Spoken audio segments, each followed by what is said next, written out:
ایک بار مدینہ کی ہلچل بھری گلیوں میں عبداللہ نام کا ایک یتیم لڑکا رہتا تھا۔ اس کے والدین کا انتقال ہو چکا تھا اور اس کی دیکھ بھال کے لیے کوئی نہیں تھا۔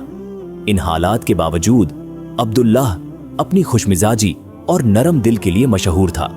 عثمان بن عفان رضی اللہ عنہ سے ملاقات۔ ایک دن مدینہ کی گلیوں میں کھیلتے ہوئے عبداللہ پر عثمان بن عفان کی نظر پڑی، جو حضرت محمد صلی اللہ علیہ وسلم کے قریب ترین ساتھیوں میں سے ایک تھے۔ عثمان اپنی رحمت اور سخاوت کے لیے جانے جاتے تھے اور یتیم لڑکے کی حالت دیکھ کر ان کا دل پگھل گیا۔ عثمان نے عبداللہ کے پاس جا کر مسکراتے ہوئے کہا، تمہارا نام کیا ہے اور تمہارے والدین کہاں ہیں؟ عبداللہ نے اداسی سے اپنی حالت بتائی اور کہا کہ اس نے اپنے والدین کو کھو دیا ہے۔ رحمت سے بھرے ہوئے عثمان نے عبداللہ کو اپنی سرپرستی میں لے لیا۔ انہوں نے اسے صرف ایک یتیم کے طور پر نہیں بلکہ اپنے بیٹے کی طرح پالا۔ عثمان نے عبداللہ کو کھانے، کپڑے اور ایک محبت بھرا گھر دیا۔ انہوں نے یتیم لڑکے کی تعلیم کا بھی انتظام کیا، اسے قرآن اور حضرت محمد صلی اللہ علیہ وسلم کی حدیثوں کی تعلیم دی۔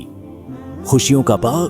عثمان کے پاس مدینہ میں ایک خوبصورت باغ تھا جو اپنے ہرے بھرے پیڑوں اور خوشبودار پھولوں کے لیے مشہور تھا۔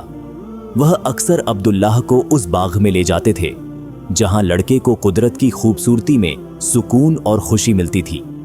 باغ میں عثمان عبداللہ کو شکر، رحمت اور کمزوروں کی دیکھ بھال کے بارے میں بتاتے تھے۔ وہ اسے حضرت محمد صلی اللہ علیہ وسلم کی یتیموں کے لیے محبت کی کہانیاں سناتے اور اسلام میں رحمت کی اہمیت پر زور دیتے تھے۔